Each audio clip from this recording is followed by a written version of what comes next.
سيئات أعمالنا من يهده الله فلا مضل له ومن يضلل فلا هادي له وأشهد أن لا إله إلا الله وحده لا شريك له وأشهد أن محمدًا عبده ورسوله أما بعد فإن أحسن الكلام كلام الله وأحسن الهدي هدي محمد صلى الله عليه وآله وسلم وشر الأمور محدثاتها وكل محدثة بدعة وكل بدعة ضلالة وكل ضلالة في النار. أعوذ بالله السميع العليم من الشيطان الرجيم من همزه ونفخه ونفثه. بسم الله الرحمن الرحيم. للرجال نصيب مما ترك الوالدان والأقربون وللنساء نصيب مما ترك الوالدان والأقربون مما قل منه أو كثر نصيبا مفروضا. اللهم صل وبارك وسلم على محمد وعلى آل محمد كما صليت وباركت على إبراهيم وعلى آل إبراهيم إنك حميد مجيد. رب اشرح لي صدري ويسر لي أمري واحلل عقدة من لساني يفقه قولي. رب زدني علما كثيرا وعملا متقبلا. صدق الله العظيم وصدق رسوله النبي الكريم ونحن على ذلك لمن الشاهدين والشاكرين والحمد لله رب العالمين.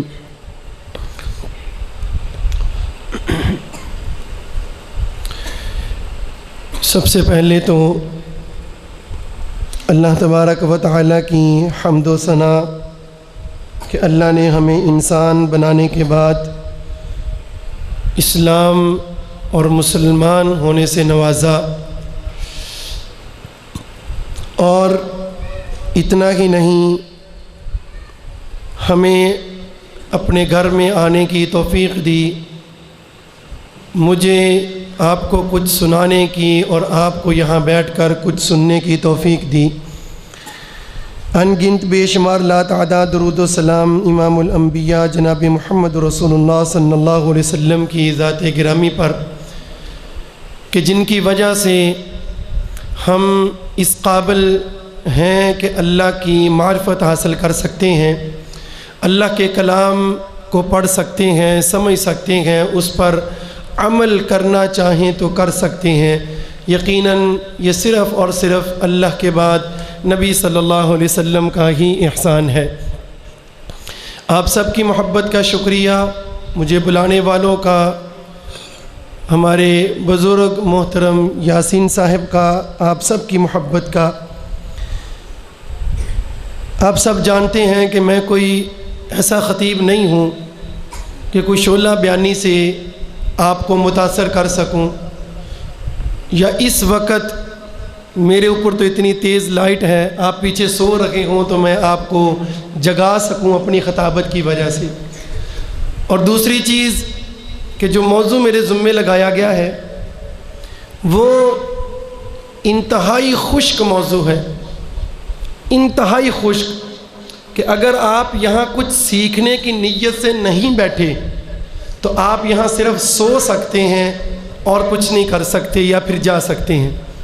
اسی لیے میں تقریر سے پہلے آپ سے گزارش کروں گا کہ آپ اپنی نیتوں کو خالص کریں اور سوچیں کہ میں یہاں پر کیوں بیٹھا ہوں اور میں نے یہاں سے کچھ سیکھ کے جانا ہے۔ اگر سیکھنے کی نیت سے بیٹھیں گے تو کچھ فائدہ ہوگا، نہ میں نے آپ کو امپریس کرنا ہے اور نہ ہی اس میں ہمیں کوئی فائدہ نکلنے والا ہے۔ انتہائی خشک موضوع ہے جس میں کوئی لذت نہیں ہے، لیکن ہم میں سے ہر بوڑھے بچے بڑے کی ضرورت ہے، اور نبی علیہ السلام کی وہ پیشین گوئی سچ ثابت ہوتی نظر آ رہی ہے، جو احادیث میں بھی آگے آئے گی کہ قرب قیامت اس موضوع پر بات کرنا، اس موضوع کو ڈسکس کرنا، اس موضوع کو سیکھنا، اس کا سکھانا بالکل ختم ہو جائے گا، بلکہ علوم اسلامیہ میں سے سب سے پہلے علم جو ختم کر دیا جائے گا، جو اٹھا لیا جائے گا، جو بلا دیا جائے گا، وہ یہی علم ہوگا۔ وہ علم کون سا ہے؟ وہ پیارے بھائیوں وراثت کا علم ہے، وراثت کا علم ہے۔ عبادت کی 4 اقسام ہیں۔ کچھ عبادات ہم دل کے ساتھ کرتے ہیں، جیسے ایمان، محبت، اللہ کا ڈر، اللہ پر توکل، بھروسہ، اللہ کے لیے کسی سے نفرت، یہ دل کے اعمال ہیں۔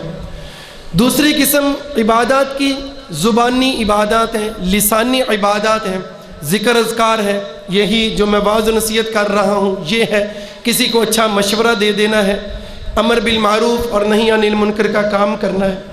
تیسری عبادت کی اقسام ہے جو ہم بدن سے کرتے ہیں، نماز ہے، روزہ ہے، حج ہے، یہ بدنی عبادات ہیں اور دیگر اقسام۔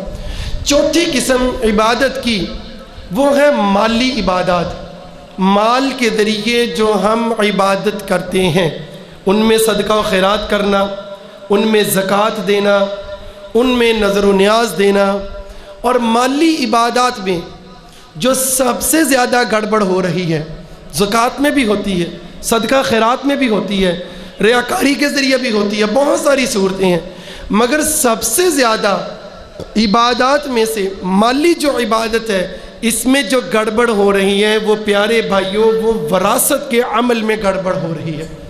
قرآن مجید میں سورۃ الفجر 30ویں پارے میں اللہ تبارک و تعالیٰ نے اسی کا نقشہ کھینچا، وَتَأْكُلُونَ التُّرَاثَ أَكْلًا لَمًّا، کہ تم سمیٹ کر مال کو، وراثت کے مال کو کھا جاتے ہو، ہڑپ کر جاتے ہو۔ وَتُحِبُّونَ الْمَالَ حُبًّا جَمًّا، تم یہ وراثت کے مال کی محبت میں بڑے ہی شدید ہو۔ وراثت کے مال میں 1400 سال پہلے اللہ نے کہہ دیا کہ تم وراثت کا مال سمیٹ کر جو ہے وہ ہڑپ کر جاتے ہو۔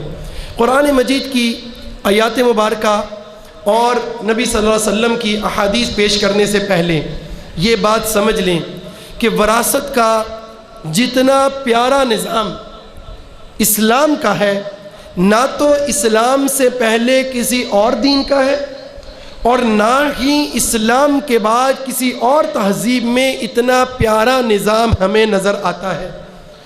اسلام سے پہلے یہودیت تھی، پھر آئی عیسائیت۔ جو عیسائیت تھی یہ یہودیت کے تابع ہی تھی۔ عیسیٰ علیہ السلام کوئی نیا دین لے کر نہیں آئے تھے، بلکہ موسیٰ علیہ السلام کی لائی ہوئی شریعت کو ہی انہوں نے آگے بڑھایا تھا، بلکہ انہی کی اصلاح کرنے کے لیے آئے تھے، یہودی علماء کی اصلاح کے لیے۔ یہودیوں کے اندر صرف بڑا بیٹا وارث ہوتا تھا۔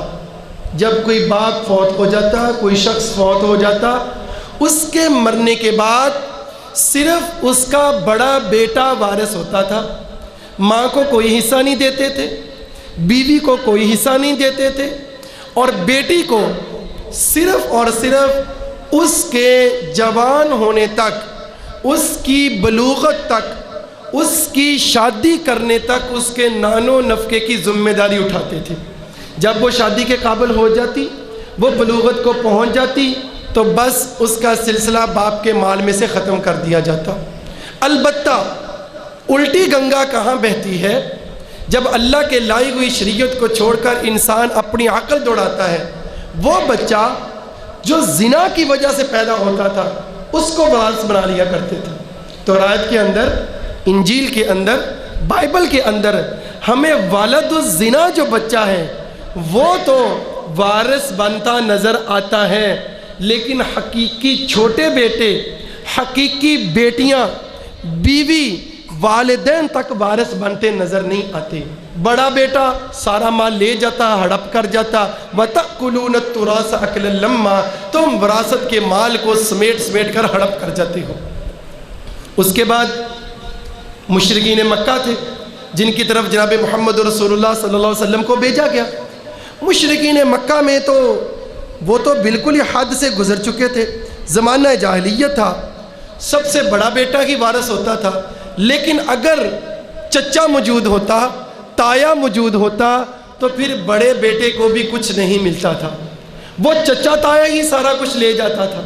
اگر دادا زندہ ہوتا تو پھر چچے تائے بھی چلے جاتے تھے، ان کو بھی کچھ نہ ملتا تھا، سارے کا سارا دادا لے لیا جاتا تھا۔ صرف اتنی نہیں، ان کا تو تصور ہی یہ تھا کہ ہر وہ بندہ جو جنگ لڑ سکتا ہے، جو کما کر لا سکتا ہے، وہ تو وراثت کا حصے دار ہے۔ جو عورت ہے یہ جنگ نہیں لڑ سکتی، یہ ہمیں کما کر نہیں لا سکتی، بڑھاپے میں میرا سہارا نہیں بن سکتی، اس کو وراثت میں حصہ دینے کا کیا تک ہے؟ صرف اتنا ہی نہیں، اس سے بڑھ کر ظلم یہ بھی تھا، میں نے پہلے کہا تھا اب سو جائیں گے، اگر سونا ہے مجھے تعداد نہیں چاہیے، جنہوں نے سیکھنا ہے وہ بیٹھ جائیں، باقی گھر جا کے اپنی نیند پوری کر سکتے ہیں، میں غصہ نہیں کروں گا۔ جو سیکھنے کی نیت سے بیٹھے ہیں پلیز وہ بیٹھیں، باقی آرام کر لیں، مجھے کوئی اعتراض نہیں ہوگا اس پر، یعنی میں بالکل اعتراض نہیں ہوگا مجھے، مجبوری، آپ سب سارے دن کے تھکے ہوئے ہیں، اور یہ موضوع بھی ایسا ہے، یہ خشک موضوع ہے، اس میں نیند ہی آئے گی، اور میں نے کوئی لطیفہ نہیں سنانا، کوئی خوش الانی نہیں ہوگی، قرآن کی آیات اور احادیث یہ 2-3 باتوں کے بعد آپ کے سامنے بیان کرنی ہے، اور وراثت کے کچھ ابتدائی مسائل، وہ جو میں بتاؤں گا وہ آپ سے میں سن کر جاؤں گا، آپ کو میں یاد کروا کے اٹھوں گا، لیکن جن کو نیند آ رہی ہے وہ آرام کر لیں، کوئی اس میں ایسی بات نہیں ہے۔ تو کبھی کبھی ایسا ہوتا کہ مال وراثت میں جو ماں ہوتی تھی وہ بھی بیٹے کا مال بن جایا کرتی تھی، کبھی کبھی ماں وہ بھی بیٹے کا مال بن جایا کرتی تھی، اس قدر ظلم ہوتا تھا۔ کیسے؟ باپ نے ایک لونڈی رکھی ہوئی ہے، لونڈی کے ساتھ تعلقات قائم کرنا جائز ہے، اس سے اولاد لینا جائز ہے، وہ حلال کی اولاد ہوتی ہے، اس سے اس کا بیٹا پیدا ہوا، یہ باپ فوت ہو گیا، بیٹے نے سارا مال لے لیا، اب وہ جو اس کی ماں ہے وہ اس کے باپ کا مال ہے، لونڈی جو ہوتی ہے وہ مال ہوتی ہے، اس کو بیچا بھی جا سکتا ہے، خریدا بھی جا سکتا تھا، آج کل کے دور میں نہیں ہے، اگر اس طرح کی جنگیں شروع ہوں تو پھر ہو سکتا ہے۔ تو یہ بیٹا جو باپ کا سارا مال لے جاتا تھا، اس کی ماں بھی بطور وراثت کے اس کے حصے میں آ جایا کرتی تھی۔ اس قدر ظلم اس شرک والے معاشرے کے اندر جاہلیت کے دور میں نبی علیہ السلام کی آمد سے پہلے موجود تھا۔ بہنوں کو حصہ، بیٹیوں کو حصہ، ماں کو حصہ، باپ کو حصہ، بھائیوں کو حصہ، یہ تو بہت دور کی بات ہے۔ الٹا اپنی ہی ماں کو اپنا ہی بیٹا جس نے اپنی کوکھ سے اس کو جنم دیا ہے وہی اپنی ماں کو بطور وراثت مال میں لے لیا کرتا تھا۔ وَتَأْكُلُونَ التُّرَاثَ أَكْلًا لَمًّا، تم وراثت کا مال سمیٹ کر ہڑپ کر جاتے ہو۔ نبی علیہ السلام کی وہ حدیث آپ کو یاد دلا کر وراثت کی آیات کی طرف میں آتا ہوں۔ آپ نے سنا ہوگا کہ ایک بندہ ساری زندگی اچھے عمل کرتا رہتا ہے، وہ جنت سے ایک بالشت دور رہ جاتا ہے، جنت سے ایک بالشت دور رہ جاتا ہے، اور ایک وہ بندہ جو ساری زندگی برے عمل کرتا رہتا ہے حتیٰ کہ جہنم سے ایک بالشت دور رہ جاتا ہے۔ یہ چلو جہنم والے کی ہم بات چھوڑتے ہیں ایک بار، جو جنت کے ایک بالشت دور رہ گیا یہ ایسا الٹا عمل کرتا ہے، ایسا برا کلمہ زبان سے پڑھتا ہے، ایسا کوئی غلط فعل اس سے سرزد ہو جاتا ہے جس کی نحوست اتنی زیادہ ہوتی ہے کہ اس کی زندگی کے سارے عملوں پر پانی پھر جاتا ہے. یہ اتنا دور جنت سے رہ گیا تھا لیکن سیدھا جہنم کی وادیوں میں پہنچ جاتا ہے. ایسے عملوں میں ایک کام وراثت کا کام ہے. یہ بابا جی بڑے نمازی ہیں، انہوں نے حج بھی کیا ہوا ہے، یہ بڑے اصول پسند ہیں، مگر ان کو ڈر ہے کہ ان کے مرنے کے بعد ان کی اولاد لڑے گی. حالانکہ خود بھلے سارا دن لڑتے ہوں، کرینوا نہ لڑتے ہوں، باہر گلی بچہ نہ لڑتے ہوں، مسیطی آ کے مولوی صاحب نہ لڑتے ہوں. میں کسی کی بات نہیں کر رہا، میں آپ کو نہیں جانتا، لیکن ان کو ڈر ہے کہ ان کے مرنے کے بعد کہیں ان کی اولاد نہ لڑے. تو یہ چاہتے ہیں کہ میں اپنی زندگی میں جتنا جتنا ان کا حصہ بنتے ہیں میں ان کو دے کر چلا جاؤں. بڑی اچھی سوچ ہے، لوگ بڑی تعریف کرتے ہیں، مگر کبھی یہ نہیں پوچھتے یہ بزرگ، نماز پڑھنے والے، حج کرنے والے، عمرہ کرنے والے، زکوٰۃ دینے والے، سارے اچھے عمل کرنے والے، باشرع ہیں، سب کچھ اچھا ہے، مگر یہ نہیں دیکھتے کہ آیا اسلام نے مجھے اس کام کی اجازت دی یا نہیں دی. کر لیتے ہیں کہ میرے بعد میرے پتر لڑن نہ، یہ وراثت کو تقسیم کر دیتے ہیں. صرف اس عمل کی وجہ سے یا اس بابا جی کے لیے، اس بندے کے لیے جہنم میں جانے کے لیے، اپنی زندگی کے سابقہ تمام اعمال کو غارت کرنے کے لیے یہ ایک عمل کافی ہے. میں دلائل دوں گا، ایسے ہوا میں بات نہیں چھوڑ رہا، تھوڑی سی دلچسپی آپ کی پیدا کر رہا ہوں کہ آپ موضوع کو سننے کے لیے تیار ہو جائیں. جہنم میں جانے کے لیے مرنے سے پہلے یہ ایک عمل کافی ہے. ساری زندگی کے عملوں کو برباد کرنے کے لیے یہ ایک عمل کافی ہے کہ یہ اللہ کے نازل کیے ہوئے دین کے مطابق وراثت کو تقسیم نہ کرے، اپنی مرضی کے مطابق وراثت کو تقسیم کر جائے. ایک بیٹے کو عاق کر جائے، چھوڑ جائے کہ میری مال میں سے اس بیٹے کا کوئی حصہ نہیں، یہ میرا نافرمان ہے. یہ نہیں پوچھتے کہ اس کے بارے میں اسلام کا کیا حکم ہے. بیٹی کو حصہ دینا یا نہیں دینا یہ نہیں پوچھیں گے. بیٹوں کو وصیت کرنی ہے یا نہیں کرنی بیٹی کے بارے میں یہ نہیں دیکھیں گے. تو ایسا شخص جو کوئی بھی مرنے سے پہلے وراثت کے بارے میں گڑبڑ کر جائے، ایسا الٹا کام کر جائے، اس بندے کے لیے جہنم میں جانے کے لیے یہ عمل کافی ہے. آئیے قرآن مجید کی آیات مبارکہ آپ حضرات کے سامنے رکھتا ہوں. سب سے پہلے جب اسلام آیا تو ہر بندے کے لیے وصیت کرنا ضروری تھا. جو بھی بندہ فوت ہو، جیسے نماز فرض ہے، تب وصیت کر کے مرنا ضروری تھا کہ ہر بندہ وصیت کر کے جائے کہ میرا مال کن کن کو دینا ہے. تب یہ ضروری تھا، فرض تھا، واجب تھا. ہر بندہ مرنے سے پہلے وصیت کرتا، جس کو جتنا مال دینا ہوتا وہ بتا دیتا، میرے بڑے بیٹے کو اتنا، چھوٹے کو اتنا، بیٹیوں کو اتنا. پھر جب مدینہ میں چلے گئے نبی صلی اللہ علیہ وسلم، تو مدینہ میں انصار اور مہاجرین میں نبی صلی اللہ علیہ وسلم نے مواخات قائم کی. یہ جن میں بھائی چارہ قائم ہوا تھا، یعنی نبی صلی اللہ علیہ وسلم نے اپنا بھائی حضرت علی رضی اللہ تعالیٰ عنہ کو بنایا تھا. حضرت انس بن مالک رضی اللہ تعالیٰ عنہ کے گھر میں یہ میٹنگ ہوئی تھی اور 45 جوڑے بنائے تھے. 90 لوگوں کے درمیان یہ مواخات قائم کی تھی. یہ سب لوگ ایک دوسرے کے وارث بھی بن گئے تھے. تو وصیت والا کام وہ تھوڑا سا پس پشت چلا گیا. پھر اس کے بعد تیسرا حکم آیا. پہلا حکم وصیت کا تھا، ہر بندے پر فرض تھا کہ وہ مرنے سے پہلے وصیت کر کے جائے. کتب علیکم اذا حضر احدکم الموت ان ترک خیرا الوصیۃ للوالدین والاقربین بالمعروف. پھر مواخات مدینہ میں جا کر قائم ہوئی. تب جتنے لوگوں کا بھائی چارہ ہوا ان کو آپس میں ایک دوسرے کا بھائی بنا دیا گیا. تو یہ جو بھائی بنے تھے یہ ایک دوسرے کے وارث بھی تھے.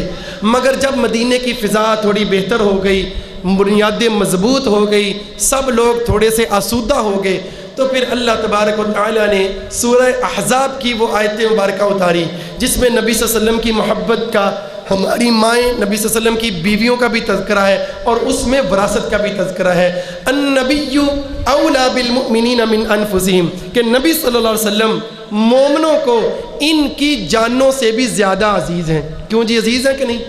نبی صلی اللہ علیہ وسلم ہمیں باقی تمام لوگوں سے اپنی جانوں سے بھی زیادہ عزیز ہیں. تو وراثت کا کام تو بہت چھوٹا ہے.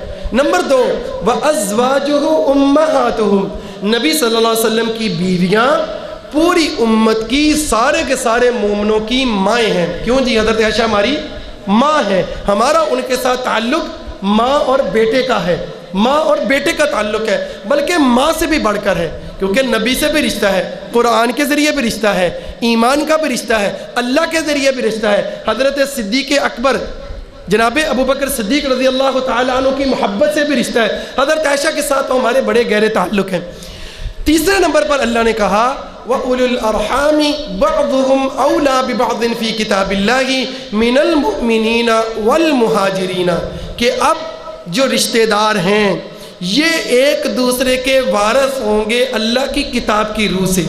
جو رشتہ دار ہیں وہ ایک دوسرے کے وارث ہوں گے من المؤمنین والمہاجرین، یہ جو پہلے تعلق بنایا تھا مومنوں کا اور مہاجرین کا یہ ختم۔ آج کے بعد اولو الارحام جو رشتہ دار ہوں گے وہ ایک دوسرے کے وارث ہوں گے۔ تو اس طرح 3 سٹیپ میں اللہ تبارک و تعالی نے وراثت کے احکام کو نازل کیا۔ پہلے دونوں حکم اللہ نے منسوخ کر دیے، آخر میں اب وراثت کا حکم لاگو ہو گیا۔ یہ وراثت کا حکم ایسا حکم ہے، نماز قرآن مجید میں نہیں ہے، کیسے پڑھنی کیسے نہیں پڑھنی، بس اتنا کہا نماز پڑھنی ہے، اتنا کہا زکوٰۃ دینی ہے، بہت بار کہا، مگر کیسے دینی، کتنی دینی، کب دینی، کس کس کو دینی، مکمل تفصیلات قرآن مجید میں نہیں ہے۔ قرآن مجید میں آیا حج کرنا ہے، کیسے حج کرنا ہے قرآن مجید میں اس کا تذکرہ موجود نہیں ہے۔ قرآن مجید میں آیا روزے رکھنے ہیں، مگر روزے کیسے رکھنے ہیں یہ قرآن مجید میں نہیں آیا۔ لیکن وراثت ایک ایسا عمل ہے، یعنی ان تمام احکام کی، اسلام کے جتنے بھی احکام ہیں ان تمام احکام کی تفصیلات نبی علیہ السلام بیان کرتے ہیں، اللہ تعالیٰ بیان نہیں کرتے۔ اللہ تبارک و تعالیٰ صرف ان کے اصول بیان کر دیتے ہیں کہ نماز قائم کرنی ہے، خشوع خضوع کے ساتھ قائم کرنی ہے، ہمیشہ قائم کرنی ہے، قائم کرنے کے بعد اس کی حفاظت بھی کرنی ہے، مگر 5 نمازیں ہیں، رکعتیں اتنی ہیں، سنتیں اتنی ہیں، جماعت کے ساتھ ایسے ایسے پڑھنی ہے، کب سے لے کر کب تک وقت ہے، یہ سارا کچھ بیان کریں گے نبی صلی اللہ علیہ وسلم۔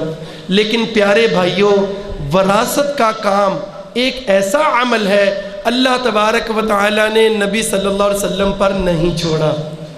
اللہ نے سارے کا سارا سوائے نانی اور دادی کے، بس جو کہ وارث بہت کم ہوتی ہیں، نانی اور دادی میں ایک اختلاف ہے وراثت میں، ورنہ اللہ نے ایک ایک رشتے کا نام لے کر اس کا الگ الگ حصہ خود اللہ نے قرآن مجید کے اندر اتنی خوبصورتی سے بیان کیا ہے کہ جب کافر لوگ اللہ کے بیان کیے ہوئے اس وراثت کی آیات کو پڑھتے ہیں وہ اسلام قبول کرنے پر مجبور ہو جاتے ہیں۔ اور ہم مسلمان وراثت کے اندر گڑبڑ کر کے جہنم میں جا رہے ہیں۔ میرے پاس واقع موجود ہیں، ابھی میں نے لکھے بھی ہوئے ہیں، لیکن وقت زیادہ ہو جائے گا، میں اس طرف نہیں جاؤں گا۔ اہل کفار وراثت کی آیات پڑھ کر اتنا متاثر ہوتے ہیں کہ وہ اسلام قبول کر لیتے ہیں، لیکن مسلمان ان وراثت کی آیات کو نہ سیکھ کر مرنے سے پہلے وراثت میں گڑبڑ کر کے یہ اپنا ٹھکانہ جہنم میں بنائے جا رہے ہیں۔ دیکھ لیں کتنا فرق ہے۔ تو میں بات کر رہا تھا کہ یہ ایسا عمل ہے کہ اللہ نے نبی صلی اللہ علیہ وسلم پر نہیں چھوڑا، بلکہ قرآن مجید میں سارے کا سارا طریقہ وراثت کا اللہ نے خود بیان کیا ہے۔ یہ اتنا اہم ہے، یہ اتنا اہم ہے۔ وراثت کی دوسری اہمیت کہ اس میں اختلاف بہت کم ہے۔ نماز کے اندر اختلاف موجود ہے جی، ہمارا بریلویوں کا، حنفیوں کا، شافیوں کا، مالکیوں کا، حنبلیوں کا بڑا اختلاف موجود ہے۔ روزے کے اندر اختلاف موجود ہے، زکوٰۃ میں موجود ہے، حج میں موجود ہے، بڑے اختلاف موجود ہے۔ مگر وراثت کا عمل ایک ایسا عمل ہے جس میں اختلاف برائے نام ہے۔ یہ نانی اور دادی کے 1-2 مسئلوں میں اختلاف ہے، بس جو صحابہ کے دور میں پیش آئے تھے، نئے مسئلے کچھ بنے تھے، ورنہ وراثت کے کام میں کسی بھی قسم کا کوئی اختلاف نہیں ہے۔ اور جب کوئی قرآن مجید سب سے افضل کتاب ہے، ہم سب جانتے ہیں اس بات کو، اور جو علم قرآن مجید کے ساتھ جڑ جائے وہ علم باقی تمام علوم سے افضل ہوتا ہے۔ تو وراثت کا علم جب ہم نے کہا کہ اللہ نے سارے کا سارا قرآن مجید میں بیان کر دیا ہے، تو اس کا مطلب یہ ہوا کہ باقی تمام علوم سے وراثت کا سیکھنا، وراثت کا سکھانا، وراثت کا سمجھنا، وراثت کا سمجھانا، وراثت کے بارے میں توجہ رکھنا، اپنے ارد گرد محلے میں نظر رکھنا، یہ بڑا ہی فضیلت والا کام ہے، بڑا ہی فضیلت والا کام ہے۔ آئیے چند ایک آیات مبارکہ آپ حضرات کے سامنے رکھتا ہوں جو خطبہ میں آیت مبارکہ پڑھی، ترجمہ کچھ یوں ہے: للرجال نصیب مما ترک الوالدان والاقربون وللنساء نصیب مما ترک الوالدان والاقربون۔ مردوں کے لیے ان کے والدین یا ان کے قریبی رشتہ دار جو کچھ چھوڑ کر جائیں حصہ موجود ہے، وللنساء ایسے ہی عورتوں کے لیے، وَلِلنِّسَاءِ نَصِيبٌ مِّمَّا تَرَكَ الْوَالِدَانِ وَالْأَقْرَبُونَ، والدین اور قریبی رشتہ دار جو چھوڑ کر جائیں حصہ موجود ہے، مِمَّا قَلَّ مِنْهُ أَوْ كَثُرَ، دھیان سے سنیے گا، دل میں جگہ دیجئے گا، مِمَّا قَلَّ مِنْهُ أَوْ كَثُرَ، کہ وہ بڑے تھوڑا سا ہو بڑے زیادہ ہو، اس سے کوئی فرق نہیں پڑتا، بھلے تھوڑا سا ہو بڑے زیادہ ہو، جتنا حصہ موجود ہے کسی مرد کا یا کسی عورت کا اس کو دینا ہی دینا ہے، یہ اللہ کی طرف سے فرض ہے۔ نصیبا مفروضا، دوبارہ پھر اللہ نے کہہ دیا یہ حصہ ایسا ہے جو فرض کیا ہوا ہے، جیسے نماز فرض ہے، بے نمازی کو ہم کہتے ہیں یہ کافر ہے، ہم فتویٰ نہیں لگاتے، نبی صلی اللہ علیہ وسلم نے کہا کہ ایک بندہ مسلمان اور ایک کافر کے درمیان فرق نماز کا ہے، کیوں؟ کیونکہ نماز فرض ہے، فرض کو چھوڑے گا، فرض کا انکار کرے گا، بندہ دائرہ اسلام سے خارج ہو جائے گا۔ اللہ خود کہہ رہے ہیں نصیبا مفروضا، یہ وراثت کی تقسیم، وراثت کو صحیح تقسیم کرنا، کسی مرد کا جتنا حصہ بنتا ہے کسی عورت کا جتنا حصہ بنتا ہے، وہ بھلے تھوڑا ہو بھلے زیادہ ہو، اس کو صحیح ادا کرنا نصیبا مفروضا، یہ فرض کیا ہوا حصہ ہے۔ دوسری آیت مبارکہ، اللہ اکبر قلیلا اللہ اکبر کبیرہ، وَيَسْتَفْتُونَكَ فِي النِّسَاءِ قُلِ اللَّهُ يُفْتِيكُمْ فِيهِنَّ، اے نبی یہ لوگ آپ سے عورتوں کے بارے میں سوال کرتے ہیں۔ دوسری جگہ پر اللہ نے کہا وَيَسْتَفْتُونَكَ فِي الْكَلَالَةِ، یہ آپ سے کلالہ کے بارے میں سوال کرتے ہیں۔ کلالہ ایک وراثت کا ایک خاص ٹرم ہے، اس کی طرف نہیں جاتا، یہ اس کے بارے میں آپ سے سوال کرتے ہیں۔ باقی تمام کاموں میں اللہ کہتے ہیں نبی ان کو بتائیے، قل ان کو بتا دیجئے، ان کو بتا دیجئے، ان کو بتا دیجئے، مگر یہاں پتہ ہے اللہ نے کیا کہا؟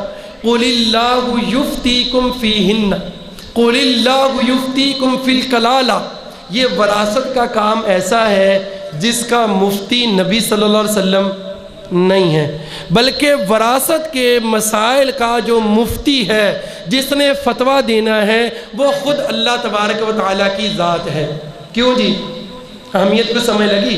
ایک فتویٰ وہ ہے جو میں دوں، کوئی یہاں کا شیخ الحدیث دے، کوئی فقیہ دے، کوئی مفسر دے، ایک فتویٰ وہ ہے جو کسی صحابی کا مل جائے، ہمیں کتنی اہمیت کا عمل ہوتا ہے۔ اور اگر فتویٰ مل جائے ہمیں نبی صلی اللہ علیہ وسلم سے، تو پھر ہم تو اہل حدیث ہیں، ہمارا تو ویسے ہی یہ خاص امتیاز ہے۔ لیکن اگر فتویٰ ہو اللہ کا اور اللہ خود کہے قُلِ اللَّهُ، اے نبی ان کو کہو اللہ یفتیکم، اللہ تمہیں فتویٰ دیتا ہے، تو اگر کوئی بندہ اللہ کے فتوے میں گڑبڑ کرے گا تو پھر نپٹے گا کون اس سے؟ اللہ ہی نپٹے گا، اللہ نپٹے گا۔ قُلِ اللَّهُ يُفْتِيكُمْ فِي الْكَلَالَةِ، اللہ تبارک و تعالیٰ تیسری جگہ فرماتے ہیں لَا تَدْرُونَ أَيُّهُمْ أَقْرَبُ لَكُمْ نَفْعًا فَرِيضَةً مِّنَ اللَّهِ، کہ یہ وراثت کا عمل اللہ کے کہنے کی ضرورت نہیں تھی۔ قرآن مجید میں اللہ نے وراثت کے احکام بیان کر دیے، مطلب فرض ہیں، کافی ہے، مگر اللہ کو پتا تھا کہ امت محمدیہ اس میں کتنی گڑبڑ کرے گی، اللہ نے کوئی شک نہیں چھوڑا، اللہ نے کہا فریضۃ من اللہ، یہ اللہ کی طرف سے فرض کیا ہوا ہے۔ یہ وراثت کی جو آیات ہیں ان کے درمیان میں یہ ٹکڑا میں پڑھ رہا ہوں، لا تدرون ایہم اقرب لکم نفعا، تم نہیں جانتے کہ تمہارے لیے فائدہ مند کیا ہے، بس تمہیں جیسے کہا گیا وراثت کو ویسے تقسیم کر دو۔ کیوں؟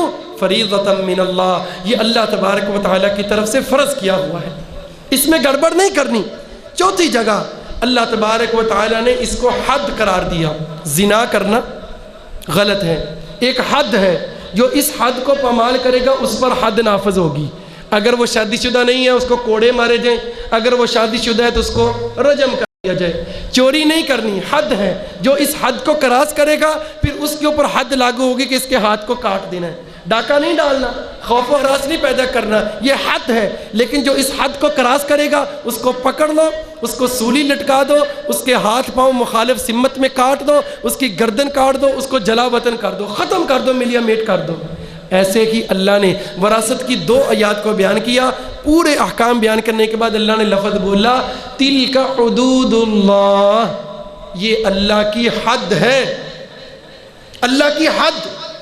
اس حد کو کراس نہیں کرنا۔ یہ بادشاہ کی حد ہے، یہ انڈیا کا بارڈر ہے، جیسے کہ ٹانگ ادھر رکھی فوراً ان کے فوجی پکڑ لیتے ہیں۔ یہ پاکستان کا بارڈر ہے، جیسے کہ ادھر کسی نے قدم رکھا پاکستان کے فوجی فوراً پکڑ لیتے ہیں۔ تو اگر اللہ کی حد کو کوئی پامال کرے گا، اللہ نے کیا کہا؟ تلک حدود اللہ، یہ اللہ کی حد ہے، اس کو پامال نہیں کرنا۔ اور اگر کوئی پامال کرے گا پھر کیا ہوگا؟ جی اگلی آیت کا ترجمہ سن لیں۔ وَمَن يُطِعِ اللَّهَ وَرَسُولَهُ، جو بھی وراثت کے عمل میں اللہ اور اس کے رسول کی اطاعت کرے گا۔ ویسے تو یہ مشہور آیات ہیں، قرآن مجید میں بہت ساری جگہوں پر آتی ہیں، مگر یہ تو 2 آیات میں پڑھ رہا ہوں، تلک حدود اللہ کے بعد والی یہ وراثت کی 2 آیات کے بعد اللہ نے بیان کی ہیں۔ وَمَن يُطِعِ اللَّهَ وَرَسُولَهُ يُدْخِلْهُ جَنَّاتٍ تَجْرِي مِن تَحْتِهَا الْأَنْهَارُ خَالِدِينَ فِيهَا ذَلِكَ الْفَوْزُ الْعَظِيمُ، جو وراثت کے کام میں اللہ اور اس کے رسول کی اطاعت کر کے جائے گا وہ تو جنت میں جائے گا۔ وَمَن يَتَعَدَّ حُدُودَهُ، لیکن جو اس حد کو پامال کرے گا، وراثت کو اللہ کے بتائے ہوئے طریقے کے مطابق نافذ نہیں کرے گا، یدخلہ نارا خالدا فیہا، وہ ہمیشہ ہمیشہ کے لیے آگ میں پھینک دیا جائے گا۔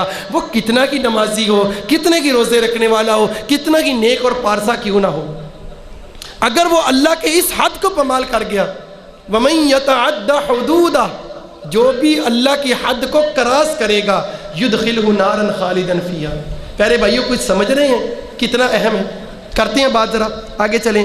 اللہ نے حضرت ابو ہریرہ رضی اللہ تعالیٰ عنہ کی ایک روایت حد کے بارے میں فرمایا، حد یعمل به فی الارض خیر لأہل الارض من ان یمطروا 40 صباحا۔ سنن ابن ماجہ کے اندر موجود ہے کہ دنیا کے اندر اللہ کی کسی حد کو نافذ کر دیا جائے، اللہ کی کسی ایک حد کو نافذ کر دیا جائے، یہ اس سے بہتر ہے کہ 40 دن تک اللہ کی مخلوق پر بارش برسے۔ اگر 40 دن تک بارش برسے، یہ زمین کتنی زرخیز ہو جائے گی، زمین کتنی جو ہے وہ پھل بوٹیاں جو ہے وہ اگانا شروع کر دے گی، کتنا موسم اچھا ہو جائے گا، سب لوگ کتنا خوش ہو جائیں گے۔ 40 دن تک بارش کا اتنا فائدہ نہیں ہے جتنا فائدہ اللہ تبارک و تعالیٰ کی ایک حد کو نافذ کر دینا ہے۔ ایک بھائی جو وراثت تقسیم کر دے، باقی بھائی بھلے نہ کریں، ایک شخص خاندان میں وراثت صحیح طور پر تقسیم کر دے، یہ بہتر ہے کہ اللہ تبارک و تعالیٰ 40 دن تک جو ہے وہ اپنی پوری زمین پر بارش برسائے۔ اللہ کو اس سے زیادہ یہ بات پسند ہے۔ نبی علیہ السلام کی یہ کلمات سنن ابن ماجہ میں موجود، حضرت ابو ہریرہ رضی اللہ تعالیٰ عنہ اس حدیث کے راوی ہیں۔ اللہ اکبر۔ نبی علیہ السلام کی چند ایک حدیث بات آگے بڑھاتے ہیں۔ سنن ابن ماجہ دارقطنی میں موجود حضرت ابو ہریرہ رضی اللہ تعالیٰ عنہ کا فرمان، نبی صلی اللہ علیہ وسلم نے فرمایا، تعلموا الفرائض وعلموها، لوگوں وراثت کا علم سیکھو اور اس کو سکھاؤ۔ وراثت کا علم سیکھو اور اس کو سکھاؤ۔ کیوں؟ فَإِنَّهَا نِصْفُ الْعِلْمِ، پوری شریعت اسلامیہ کا آدھا علم یہ وراثت کا علم ہے۔ آدھا علم وراثت کا علم ہے۔ کیوں؟ بندے کے 2 طرح کے احکام ہیں، ایک مرنے سے پہلے اور ایک مرنے کے بعد۔ وراثت کا تعلق ہے مرنے کے بعد سے، تو مرنے کے بعد ایک وراثت ہی تو ہوتی ہے، اور کیا ہوتی ہے؟ نبی علیہ السلام نے وراثت کو آدھا علم قرار دیا کہ جو وراثت کا علم سیکھ لے اور سکھائے، گویا اس نے شریعت اسلامیہ کا مکمل آدھا علم سیکھ لیا۔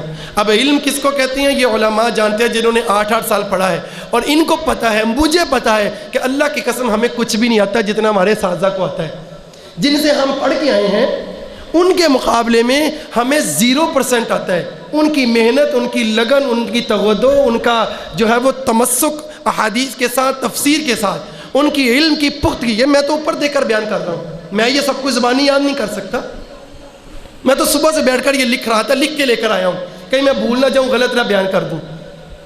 لیکن وراثت کا علم ایسا ہے، اس پوری شریعت اسلامیہ کا جو علم ہے اس کا نصف علم نبی صلی اللہ علیہ وسلم نے کہا وراثت کا علم ہے۔ آگے دیکھیں، نبی صلی اللہ علیہ وسلم نے فرمایا وَهُوَ يُنْسَى میں اتنا کہہ رہا ہوں اس کے باوجود یہ بلا دیا جائے گا. کیوں جی, سچ نہیں ہو گیا یہ ایسا؟ کون ہے آپ کے بورے والا میں وراثت کا ماہر؟ آپ میں سے کسی کو پتہ ہے بورے والا میں وراثت کا ماہر کون ہے؟ مگر ہمیں نہیں پتہ. مرکز راج میں چلے جائیں, وہاں استاد ہیں جو وراثت پڑھاتے ہیں, مگر ہمیں نہیں پتہ کون سا دن ہے جس دن کوئی میت نہیں اٹھتی, تو اس میت کی وراثت کون تقسیم کر رہا ہے, کیسے ہو رہی ہے. بس وہی جو جاہلیت کے دور میں ہوتا تھا, جس کی لاٹھی اس کی بھینس, چچا کے ہاتھ لگی وہ لے گیا, تائے کے ہاتھ لگی وہ لے گیا, بڑے بیٹے کے ہاتھ لگی وہ لے گیا. کبھی بھائی رکاوٹ بن گیا, کبھی ماں رکاوٹ بن گیا. جب میں زندہ میرا تے یہ کرو تو انہوں پہلے وراثت ہی پہ گی. اور کنجروں ابے دا دکھ کرو تو گالی نکالتے, گالیاں دیتے ہیں. جو کہ وراثت کا نام ہے اس کو گالی دی جاتی ہے. تینوں ابے دا دکھ نہیں, ہجے تو ابے دا تیری بٹی دی قبر دی بٹی بھی نہیں سکی, تینوں پہلے وراثت دی پہ گی. نبی صلی اللہ علیہ وسلم نے کہا وَهُوَ يُنْسَى, یہ بلا دیا جائے گا. آگے کیا کہا وَهُوَ أَوَّلُ شَيْءٍ يُنْزَعُ مِنْ أُمَّتِي, یہ سب سے پہلی چیز ہوگی جو میری امت سے چھین لی جائے گی. سب سے پہلی چیز جو میری امت میں چھین لی جائے گی. آگے دیکھیں جی, نبی علیہ السلام کی دوسری روایت عبداللہ بن عمر, اس کے راوی العلم ثلاثہ وما سوى ذلك فضل, کہ علم 3 چیزوں کا نام ہے, جو اس کے علاوہ ہے وہ زائد ہے. علم کتنی چیزوں کا نام ہے جی؟ 3. جو تھوڑا بول لیں آپ کی نیند دور ہو جائے, مجھے پتہ نیند آئے گی, میں نے پہلے کہا تھا. علم کتنی چیزوں کا نام ہے؟ 3. جو اس سے علاوہ ہے وہ زائد ہے. یہ 3 چیزوں کا علم جو بندہ حاصل کر لے وہ عالم ہے, وہ عالم دین ہے. ضروری نہیں جو ممبر پہ بیٹھ کر تقریر کرے وہ عالم ہوتا ہے. علم تو ایک درجہ ہے, ایک مقام ہے, اللہ کے ہاں بڑی اس کی شان و شوکت ہے. 3 چیزوں کا نام علم ہے. آیت محکمہ, قرآن مجید کی جو سیدھی سیدھی آیات ہے, نماز قائم کرو, زکوٰۃ ادا کرو, شرک نہ کرو, ٹھیک ہے, اچھی بات کا حکم دو, سیدھی سیدھی بات کرو, یہ جو ہے نا حقوق اللہ ادائی کرو, حقوق العباد کی ادائیگی کرو, یہ آیت محکمہ. جبکہ آج کل نوجوانوں کا کام کیا ہے, وہ جو متشابہ والی آیات ہیں جن کا حکم جو ہے وہ بڑے بڑے علماء کے علاوہ عام لوگوں کو نہیں پتہ ہوتا, وہ ان کے آ کر سوال کر رہے ہوتے ہیں. جو آیت محکمہ ہے ان کا نہیں ان کو پتہ ہوتا. نمبر 2, سنت قائمہ, سیدھی سیدھی سنتیں, جس کو پتہ ہے نبی صلی اللہ علیہ وسلم کی یہ سنت ہے, یہ سنت ہے, یہ سنت ہے, وہ عالم دین ہے. نمبر 3, نبی علیہ السلام نے فرمایا او فریضۃ عادلہ, یا وراثت کا جو فریضہ ہے اس کا علم ہو جائے. ان 3 چیزوں کا نام تو علم ہے. جو ان 3 چیزوں سے زائد ہے وہ زائد ہی ہے, وہ اصل نہیں ہے. اصل یہ 3 چیزیں ہیں. آج دیکھ لیں, سوشل میڈیا پر دیکھ لیں, ہر بندہ, ہر نوجوان جس کے پاس موبائل ہے وہ ایسی چیزوں کے پیچھے پڑا ہوا ہے جو متشابہ والی ہیں. سوال بھی کریں گے تو اما حوا کا اور آدم کا نکاح کس نے پڑھایا, وہ نوح علیہ السلام کی کشتی میں سب سے پہلے کون سا جانور بیٹھا, وہ سب سے پہلے کون سا اترا تھا, وہ نوح علیہ السلام نے کس پرندے کو بھیجا تھا. عجیب عجیب قسم کے سوالات, عجیب عجیب قسم کے سوالات. جبکہ یہ اصل چیزیں ہیں 3 چیزیں, آیت محکمہ, سنت قائمہ, فریضۃ عادلہ. جو ان 3 چیزوں کو حاصل کر لے وہ پیارے بھائیو عالم دین ہے, وہ عالم دین ہے. اور ہمیں انہی چیزوں کی طرف رغبت کرنی چاہیے. نبی علیہ السلام کی اگلی روایت آپ نے فرمایا تعلموا الفرائض فإنها من دینکم, لوگوں وراثت کو سیکھا کرو, یہ تمہارا دین ہے, یہ تمہارا دین ہے, اس کو سیکھا کرو. اگلی روایت حضرت عمر رضی اللہ تعالیٰ نے کہا اذا تحدثتم فتحدثوا بالفرائض واذا لہوتم فلہوا بالرما, کہ جب بھی تم آپس میں گفت و شنید کیا کرو تو وراثت کے بارے میں کیا کرو. حضرت عمر سختی کیا کرتے تھے کہ جب بھی تم نے بیٹھ کر گپ شپ لگانی ہے, بحث مباحثہ کرنا ہے, تو وراثت کے بارے میں کیا کرو. اور اگر کوئی کھیل کھیلنا ہو تو تیر اندازی کا کھیل کھیلا کرو. حضرت عمر رضی اللہ تعالیٰ عنہ سختی کیا کرتے تھے. اگر 4 لوگوں کو بیٹھے مسجد نبی میں دیکھا, کچھ لوگ بیٹھے اونچی آواز سے باتیں کر رہے ہیں, ان کو پتھر مارا.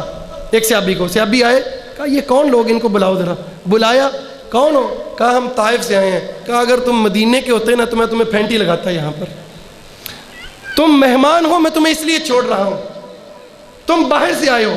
اگر تم مدینے کے ہوتے, مسجد نبی میں بیٹھ کر تم اور ہی باتوں میں لگے ہوئے ہو, میں تمہیں پھینٹی لگاتا, تمہیں درے مارتا میں.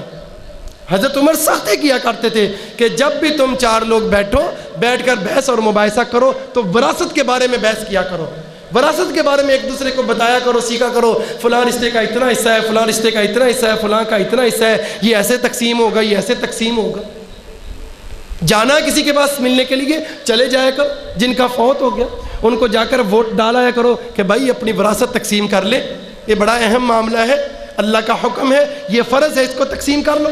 2-4 لوگ ان کو کہنے والے ہوں گے، ان کو بھی حوصلہ ملے گا کہ ہم وراثت کو تقسیم کر لیں۔